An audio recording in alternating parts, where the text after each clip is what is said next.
the city of Morioka up in Iwate Prefecture. I'm here to see a festival where they will burn a boat on the river this evening. It is part of their Obon festivities.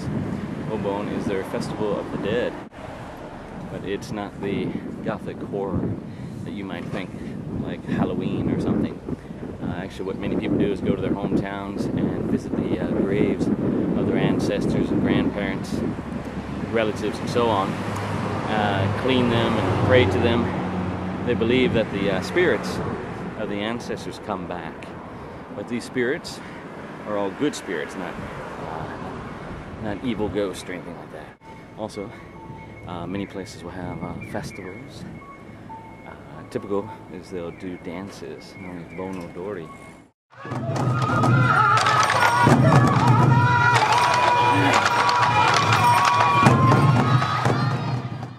This is like the 5th or 6th time I've been to Morioka. First came here back in 2006 with my parents. We stayed a couple days here while we traveled around to Aomori and Akita. And then I came back a couple times to see their Sanso Dori festival. That's where people, a huge number of people, play drums, dance, and play the flute, and parade through the streets.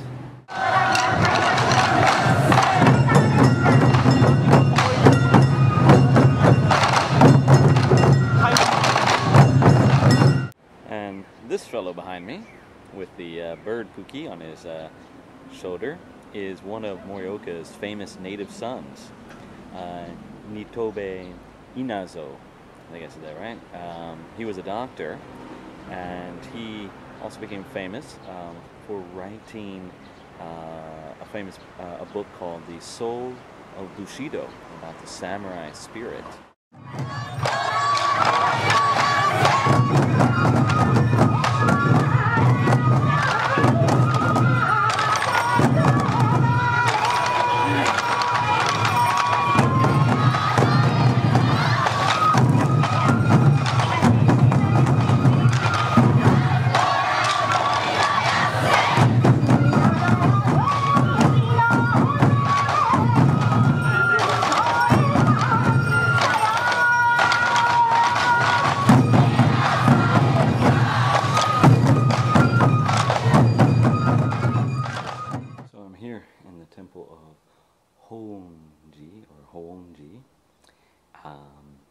And in this temple, in the early to mid 18th century, there was commissioned 500 statues of Buddhist disciples to be carved, and so nine craftsmen spent several years carving these 500 statues, and they're all in different types of poses and attitudes.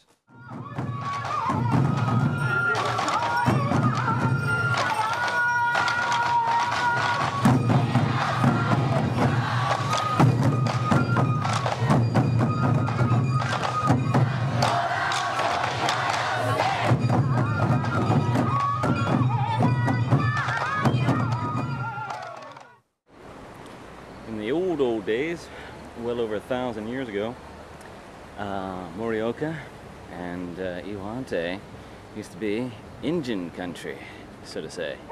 This is a frontier land with settlers, soldiers, and a native population that was not too happy with the settlers' presence. These local natives were known as Emeshi, and it's kind of a mystery of who they were exactly. It's believed they're the descendant of the old Jomon people of the prehistoric times, and partly ancestor to the Ainu. Now in Morioka, sometime around the beginning of the 9th century, a castle was built here as part of the pacification process of the Emeshi. Castle really more like a frontier fort, like you would, kind of like something you would have seen in an Old West movie in a way, except made of stone and based on Chinese type fortifications.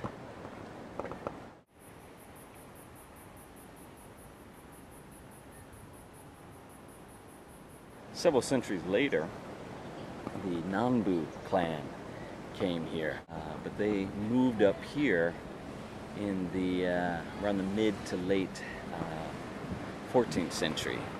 The Nanbu Clan, they had the good sense to side with the winning clan, the Tokugawas, in 1600. And there was a great battle of Sekihara that decided the fate of Japan.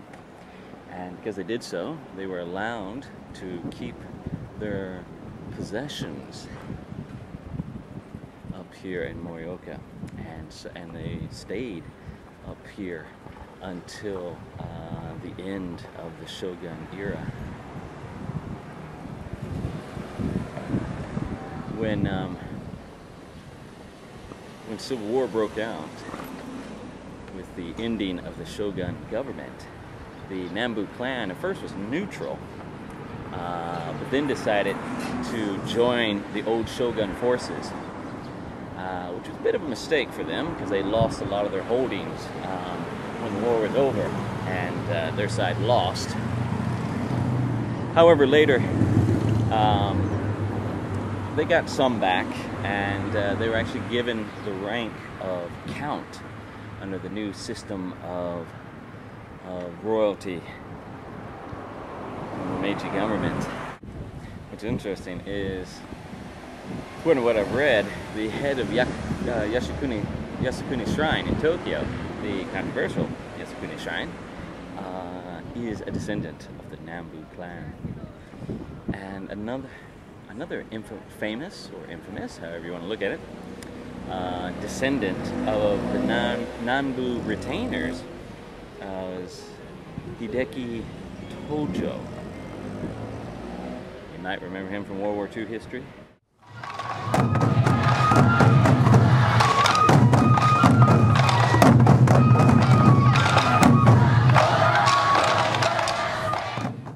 So I'm standing here in the Mitsuishi Shrine. Here is where you could say it kind of all began for this area. This is where you could say the origins of the name Iwate came from, and also the origins of the summer festival Sansa Odori. What we have here are large stones. Must be 3 of them, I think, or 2 of them now. Anyway, these stones were used to imprison a devil long ago. There used to be a devil in these parts that used to bedevil the people and travelers. And so the people prayed to the god of the shrine, Mitsuishi, which actually means 3 stones. And the god, there's the 3rd stone. The god Mitsuishi defeated the devil, whose name was Rasetsu, and bound him amongst these 3 stones. Eventually, the devil agreed to leave the people alone and leave the whole area. And the god made the demon, I don't want to say it's the devil, as in Satan, Lucifer, but just a devil, made Rasetsu swear a promise never to come back and never to bother people again. And to seal that promise, he had him put his hand upon one of these stones, and that handprint is supposedly still here to this day. But that is the origin of the name of Iwate, which means rock hand, after the print in the rock or stone. So we'll see if we can find the demon's or the devil's handprint upon the stone.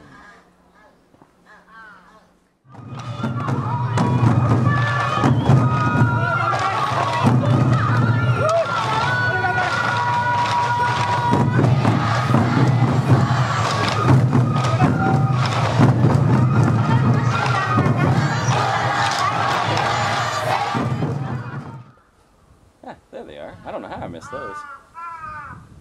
Okay, so they're actually just the a cheap imitation of what they used to look like. I looked all over these 3 stones and I couldn't find them. Maybe only those that are pure of heart or evil of heart can see them now. I guess that means even devils' handprints can fade with time. Now, does that mean that his promise is over? Will he come back to bedevil the locals here and travelers such as myself? Well, let's hope not.